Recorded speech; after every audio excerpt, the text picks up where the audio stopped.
කලින් වීඩියෝ වලින් ගෙනාපු ටූම් ඔෆ් ෆෝලන් ගෝඩ් කතා මාලාවේ තුන්වෙනි සීසන් එකේ දෙවෙනි කොටසත් අරගෙන ආවා. ඉතින් කලින් වීඩියෝ බැලුවේ නැත්නම් ඒක ගිහිලා බලලා ඇවිල්ලා මේ වීඩියෝ එක බලන්න කියලා අපි ඔයාලගෙන් ඉල්ලනවා. එහෙනම් අපි වීඩියෝ එකට යමු. කලින් කතාව ඉවර වුණේ මෙන්ගේ ඇඟ ඇතුලේ ඉන්න කෙනා මෙන්න පාලනය කරලා චෙන්නන්න මරන්න කියන තැන ඉන්නේ. ඉතින් ඊට පස්සේ අපිට පෙන්නනවා චෙන්නනුයි මෙනුයි රණ්ඩු කරනවා කියන එක. ඉතින් මෙතෙන්ට ඩොන්ඩොනුයි චෙන්සි එනවත් එක්කම මෙන්න ඒ දෙන්නටත් පහර දෙනවා. ඉතින් මෙතනදී චෙන්සිවයි ඩොන්ඩොන්වයි බේර ගන්නවා. ඉතින් ඒ වගේම මේගොල්ලෝ පැනලා යනවා කියන එකත් පෙන්නනවා. ඉතින් මෙතනදී චෙන් කල්පනා කරනවා මෙන්ට එකපාරට මොකද්ද උනේ කියලා. චෙන්ට මෙන් කියපු එක දෙයක් මතක් වෙනවා. මෙන් කලින් චෙන්ගෙන් අහනවා කවදා හරි මං ඔයාගේ හතුරෙක් වුණොත් ඔයා මොකද කරන්නේ කියලා. හැබැයි ඉතින් චෙන් මේ වෙලාවේ ඒක වැඩි ගණන් ගන්නෙ නැහැ. චෙන් හිතන්නේ ඒක විහිළුවක් කියලා. ඉතින් චෙන්ට ඒ වෙලේ තේරෙනවා මෙන් මොකක් හරි හින්දා තමයි ඒ දේ කිව්වේ කියන එක. ඉතින් මෙහෙම මේගොල්ලෝ එතනින් යනකොට චෙන්ගේ ඇඟේ ජේඩ් එක එළියට එනවා. ඉතින් එතකොට චෙන්සි කියනවා කවුද කතා කරනවා කියලා. එතකොට චෙන් අහනවා ඔයාට මොනවද ඇහෙන්නේ කියලා. ඉතින් එතකොට චෙන්සි කියනවා හරියටම දන්නේ නැහැ. ඒත් අක්කා කෙනෙක්ගේ කටහඬ තමයි ඇහෙන්නේ කියලා. ඉතින් චෙන් කල්පනා කරනවා කවුරු හරි කෙනෙක් ජේඩ් එක ඇතුලේ ඉන්නවද? මොකද එයාටත් කලින් කටහඬක් ඇහිලා තියෙනවා කියන එක මෙතනදී අපිට පෙන්නනවා. එන්න මේ විදියට යනකොට ඒගොල්ලෝ දකිනවා අමුතු දෙයක් සිද්ධ වෙනවා එක තැනක. ඉතින් අහස හොඳට පැහැදිලිව තිබ්බත් පොළවේ කුණාටුවක් වගේ දෙයක් ඇති වෙලා කියන එක මේගොල්ලෝ දකිනවා.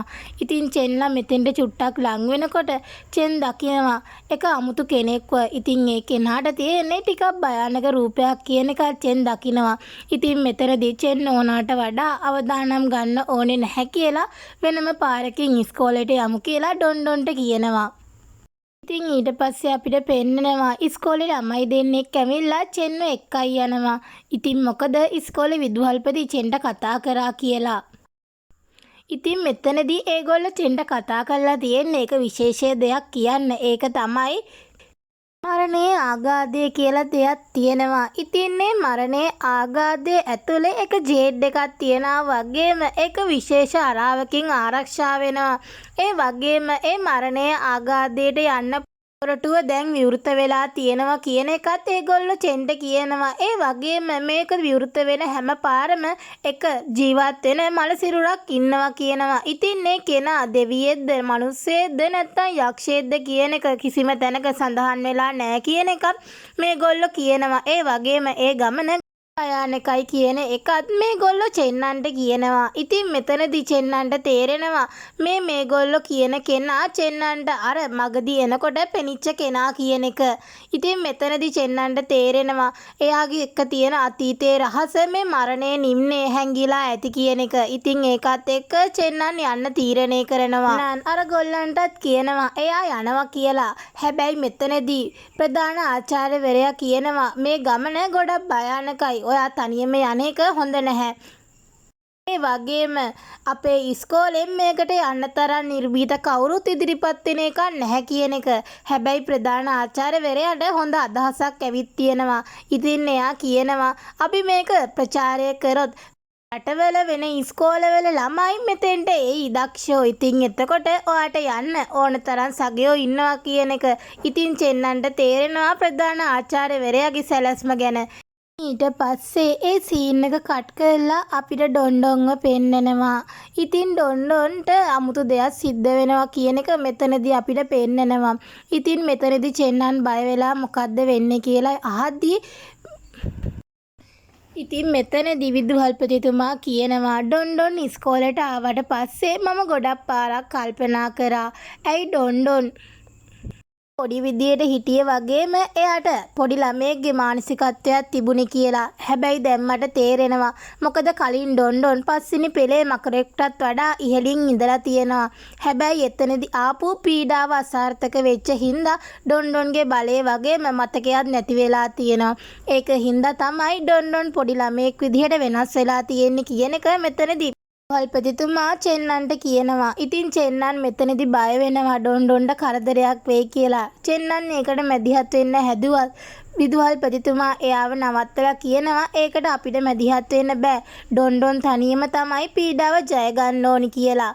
මේකත් එක්කම අපිට පෙන්නනවා ඩොන්ඩොන්ට අකුණු සැර වදිනවා. ඉතින් ඒකත් එක්කම අපිට පෙන්නනවා කොහොම හරි ඩොන්ඩොන්නේ පීඩාව දිනනවා. ඉතින් හැමෝම ගොඩක් සතුටු වෙනවා. ඉතින් ඩොන්ඩොන් දිව්‍ය මකරෙක් විදිහට පරිවර්තනය වෙනවා කියන එකත් අපිට පෙන්නනවා. හැබැයි එකපාරටම එක දෙයක් සිද්ධ වෙනවා. අහස අඳුරු වෙන්න පටන් ගන්නවා වගේම අහසේ රතු පාට අකුණු කොටන්න ගන්නවා.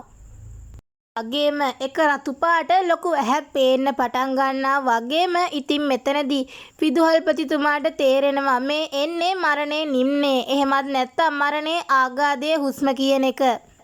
එතනදී විදුහල්පතිතුමා කියනවා ඩොන්ඩොන් මකරෙක් වුණා. ඉතින් අරගොල්ලෝ හිතනවා ඇති ඩොන්ඩොන් අනාගතයේදී එයාට කරදරයක් කියලා. ඒක හින්දා මේ ගොල්ලෝ මෙහෙම එන්නේ ඩොන්ඩොන්ව නැති කරන්න කියන එක විදුහල්පතිතුමා චෙන්නන්ට කියනවා. වගේම ඒකත් එක්කම ඩොන්ඩොන්ට ප්‍රහාර එල්ල වෙන්න පටන් ගන්නවා. හැබැයි මේ වෙනකොට ඩොන්ඩොන් ගොඩක් දුර්වල වෙලා තියෙන්නේ. එයාට ආයිමත් සටන් කරන්න විදිහක් නැහැ කියන එකත් අපිට පෙන්නනවා. ඉතින් මෙතනදී චෙන්නන් ඉස්සරහට පැනලා ඩොන්ඩොන්ට වදින්න තිබ්බ පාර නවත්ත ගන්නවා. ඉතින් මේකත් එක්ක විදුහල්පතිතුමා ප්‍රධාන ආචාර්යවරයා උපවිදුහල්පති මේ තුන් දෙනාම චෙන්නන්ට උදව් කරන්න ඉස්සරහට එනවා. මොකද ඒගොල්ලෝ කියනවා අපි ඔයාව ආරක්ෂා කරනවා කියන එක පොරොන්දු වුණා කියලා. මේගොල්ලෝ එකතු වෙලා ඒ පාරවල් නවත්තන්න හැදුවත් ඒක කරගන්න බැරි වෙනවා. හැබැයි මේ එක තැනකදී චෙන්නන් ආපහු අර එයාගේ අනිත් ස්වරූපයට පත් වෙනවා. ඉතින් එයා ඩොන්ඩොන්ට කියනවා මට චෙල්සිව ආරක්ෂා කරන්න මේ විදිහට වෙනස් වෙන්න පුළුවන් නම් ඇයි මට ඔයාව ආරක්ෂා කරන්න බැරි කියලා චෙන්නන් වෙනස් වෙනවා. ඉතින් ඒකත් එක්කම චෙන්නන් මේ පාර නවත්තන්න ගොඩක් උත්සාහ කරනවා. හැබැයි මෙතනදී චෙන්නන්ට ඒක කරගන්න බැරි වෙනවා.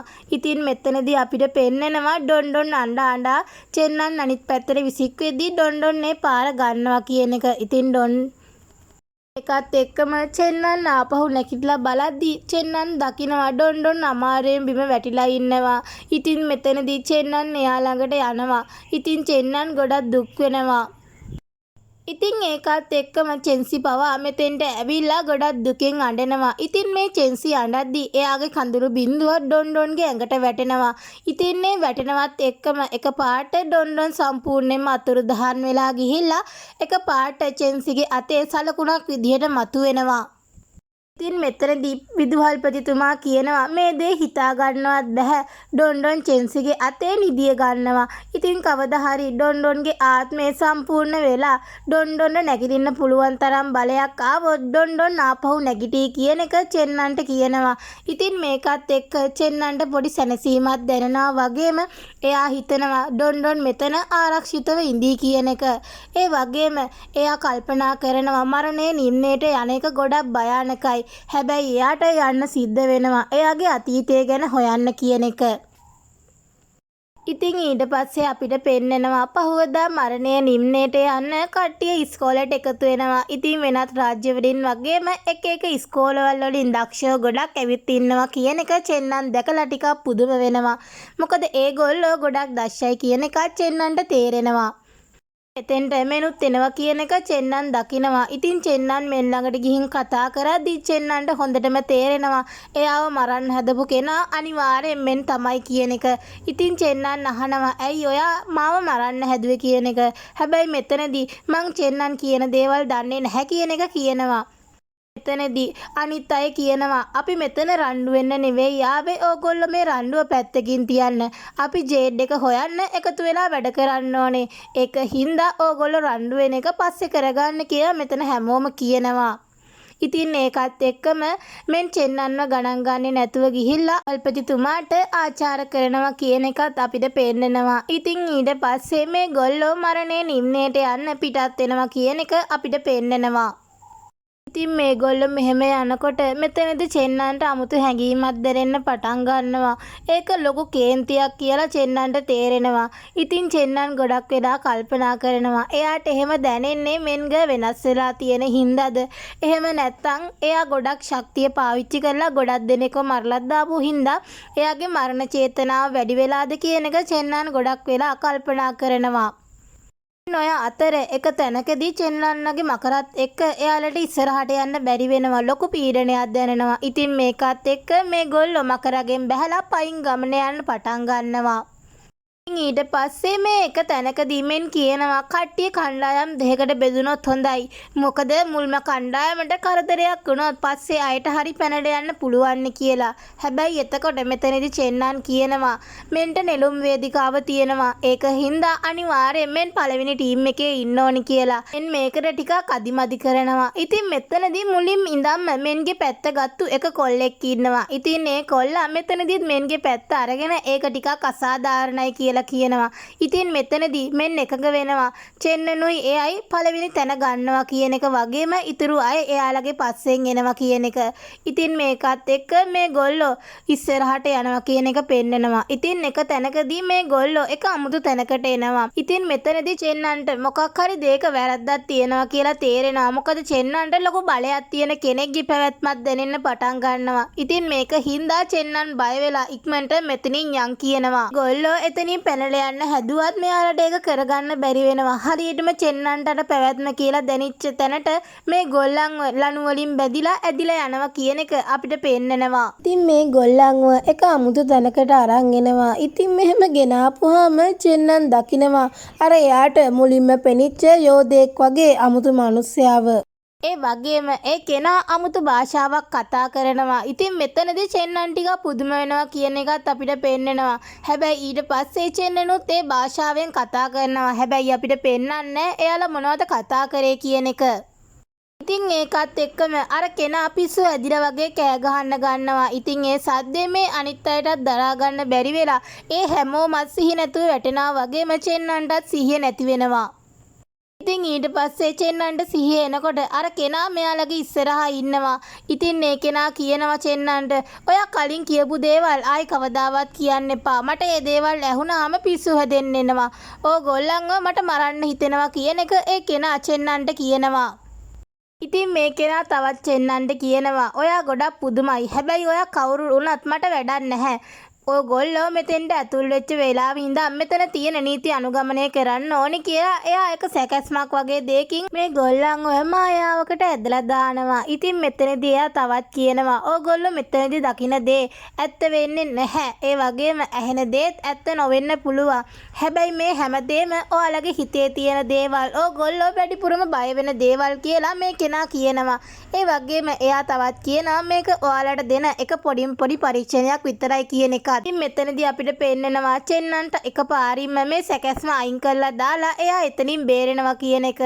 ඉතින් චෙන්නන් එළියට ආපුවාම අර කෙනා චෙන්නන්ට කියනවා ඔයාගේ වගාව අඩු වුණත් ඔයාට මේ වගේ සැකස්මකුත් ලේසියෙම කඩලා දාන්න පුළුවන් කියන එක.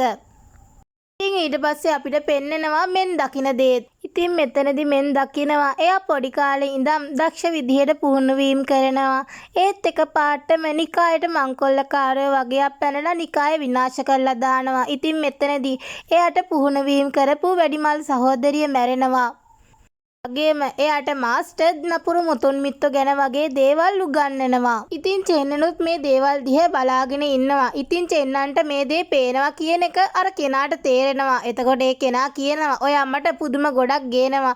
ඔයාට තව කෙනෙක්ගේ දේකුත් බලන්න පුළුවන්. ඉතින් ඒක හින්දා ඔය ඇතුළටම ගිහින් ඒක බලන්න කියලා චෙන්නන්ව මෙන්ගේ හීනේ ඇතුළට දානවා කියන එක අපිට පෙන්නනවා. චෙන්නන් මෙන්ගේ හීනේ ඇතුළට ගියාම චෙන්නන් දකිනවා නිකායේ ඉන්න අනිත් අය මැරිලා ඉන්න වගේම මෙන්න එකම පිරිමි කෙනෙක් හිර කරගෙන අමුතු දෙයක් කරනවා. ඉතින් මේකත් එක්කම මෙන්ට සිහියනකොට ඒ කෙනා ඉතින් අහනවා ඔයාගේ මාස්ටර් ඔයාගේ නරක මුතුන් මිත්තා ගැන ඔයාට කිව්වේ නැද්ද කියලා. ඒ වගේම එයා මෙන්ගේ ඉස්සරහටම එයාගේ මාස්ටර් ගෙනල්ලා ඒ මාස්ටර් මරලා දානවා කියන එකත් මෙතනදී අපිට පෙන්නනවා. ඒ වගේම ඒ කෙනා කියනවා මං ඔයාගේ මුතුන් මිත්තා විදිහට ඔයාට පාඩමක් උගන්වන්නම්. ඔයාට කවදාවත් මාව මරන්න බෑ. හැබැයි ඔයාට මං දෙයක් කියන්නම්. බලවත් වෙන්න ඕන නම් තමුන්ගේ හිතේ තියෙන බැඳීම් සේරම අත්හරින්න ඕනි කියලා ඒ කෙනා කියනවා කියන එක. ඉතින් මේකත් එක්කම අපිට පෙන්නනවා මෙන්න ආපහු අර මෙන්ගේ ඇඟේ ඉන්න අනිත් කෙනාව දකිනා වගේම මෙන්න ඒ කෙනාත් එක්ක එයාගේ තැන මාරු කරගන්නවා. ඉතින් මෙතනදී මෙන්න ආපහු නැගිටිනවා. හැබැයි මෙන් නැගිටලා එයාගේ නිකායේ ඉන්න අනිත් ගෝලයෝ හැමෝම මරලා දානවා. ඒ වගේම මෙතනදී අපිට පෙන්නනවා මෙන් මෙතෙන්ට එන චෙන්නන්වයි චෙන්සියටයි පහර දෙනවා කියන එක. ඒ වගේම මෙන් චෙන්නඟ ඉන්න චෙන්සිවත් මරලා දාන්න හදනවා. ඉතින් මේ ඔක්කොම මෙන්ගේ හීනෙට ආපු චෙන්නනුත් බලාගෙන ඉන්නවා. ඉතින් මෙන් චෙන්සිව මරන්න හදද්දී චෙන්නන් කෑ ගහලා ඉස්සරහට පයින්න හදනකොට චෙන්නන්ව නවත්තලා අර එළියේ ඉන්න කෙනා කියනවා අනුන්ගේ හීනයක් ඇතුලේ විකාර කරන්න එපා පැත්තකට වෙලා ඉන්න කියලා. මෙතනදී ඒ කෙනාට තේරෙනවා චෙන්නන් අමුතුයි කියන එක. ඉතින් එයා චෙන්නන් ඊළඟට මොනවද කරන්න කියලා බලන්න ඕනේ හින්දාම මෙන්ව චෙන්නන්ට ආකර්ෂණය කරනවා එයාගේ හීනේදී. ඉතින් මෙතනදී මෙන් චෙන්නන්ට කරදර කරනවා. හැබැයි චෙන්නන්ට ඒකෙන් ගැලවෙන්න විදිහක් නැති වෙනවා. ඉතින් ඒකත් එක්කම අපිට පෙන්නනවා චෙන්නන්ගේ ඇඟ ඇතුලේ පොඩි රවුන්ඩ් එකක් එහාට මෙහාට යනවා. ඉතින් ඒකත් එක්කම අර එළියේ ඉන්න කෙනාට තේරෙනවා චෙන්නනුත් එයා වගේම මලමිනියක් ඇතුලේ ඉන්න කෙනෙක් කියන එක. මොකද චෙන්නන්ගේ ඇඟ ඇතුලේ මරණ ශක්තිය තියෙනවා කියන එක ඒ කෙනාට තේරෙනවා. ඉතින් චෙන්නන් කෑ ගහනවා දැම්මම මේක නවත්තන්න එහෙම නැත්තම් අපි දෙන්නම මැරෙයි කියලා. ඉතින් කිව්වා වගේම අර එළියේ ඉන්න කෙනාට එක පාට ගොඩක් අමාරු වෙනවා. ඉතින් ඒ කෙනා එක පාටම කෑ ගහනවා වගේම අනිත් හැමෝම එයාලගේ මායාවලින් නිදහස් වෙනවා. ඉතින් මෙතනදී මෙන් වගේම චෙන්නනුත් එයාලගේ මායාවෙන් මිදෙනවා. හැබැයි මෙතනදී මෙන්ට ගොඩක් තරහ යනවා. ඉතින් එයා චෙන්නන්ව මරනවා කියලා චෙන්නන්ව මරන්න හදනකොට එතන ආපු එක්කෙනෙක් චෙන්නන්ව බේරගෙන කියනවා අපි මෙතන යක්ෂයා ඉස්සරහා රණ්ඩු වෙනවා. ඔයා මොනවද මෙතන කරන්න හදන්නේ කියලා ඒ කෙනා චෙන්නන්ව බේර ගන්නවා. මෙතනදී අර මුලින් ඉඳන්ම මෙන්ගේ පැත්තගත්තු කොල්ලෙක් ඉන්නවනේ. අන්න ඒ කොල්ලා පිටිපස්සෙන් ඇවිල්ලා චෙන්නන්ව මරන්න හදනකොට චෙන්නන්ට ඒක තේරිලා චෙන්නන් ඒ කෙනාව නවත්තලා අහනවා ඔයා මොනව කරන්නද හදන්නේ කියලා. මෙතනදී ඒ කොල්ලා කියනවා මෙතන ඉන්න අපි කාටවත් යක්ෂයා කියන දේ තේරෙන්නේ නැහැ. හැබැයි ඔයාට විතරයි තේරෙන්නේ. අපි කොහොමද කියන්නේ ඔයා යක්ෂයා දාපු ඔත්තුකාරයෙක් නෙවෙයි කියන එක කියලා ඒ කෙනා අනිත් අයට චෙන්නන් වැරදිකාරයෙක් කියලා උගන්වන්න හදනවා. මෙතනදී චෙන්නන් කියනවා එයා යක්ෂ භාෂාව දන්නේ එයා කඳුකර ගම්මානික හැදිච්ච හින්දා. ඉතින් ඒ හින්දා එයාට ඒගොල්ලෝ යක්ෂ භාෂාව ඉගැන්නුවා කියන එක. මේකත් එක්කම අර කෙනා ආපහු නැගිටිනවා වගේම ඒ කෙනා චෙන්නන්ව ඇරෙන්න අනිත් අයව මරන්න හදනවා. මොකද ඒගොල්ලෝ පරීක්ෂණේ සමත් උනේ නැහැනේ. ඉතින් මෙතනදී චෙන්නන් කියනවා ඒ ගොල්ලන්ට තව එක අවස්ථාවක් දෙන්න කියලා. හැබැයි ඒ කෙනා ඒක අහන්න කැමති වෙන්නේ නැහැ. ඉතින් මෙතනදී අර කලින්ම චෙන්නන් කිව්වා වගේම දෙයක් මෙන් කියන්න පටන් ගන්නවා. ඉතින් ඒකත් එක්කම අර කෙනාට ආපහු අමාරු වෙනකොට මෙන්න මේ අවස්ථාවෙන් ප්‍රයෝජන අරගෙන එතනින් පැනලා යනවා කියන එක අපිට පේන්නනවා.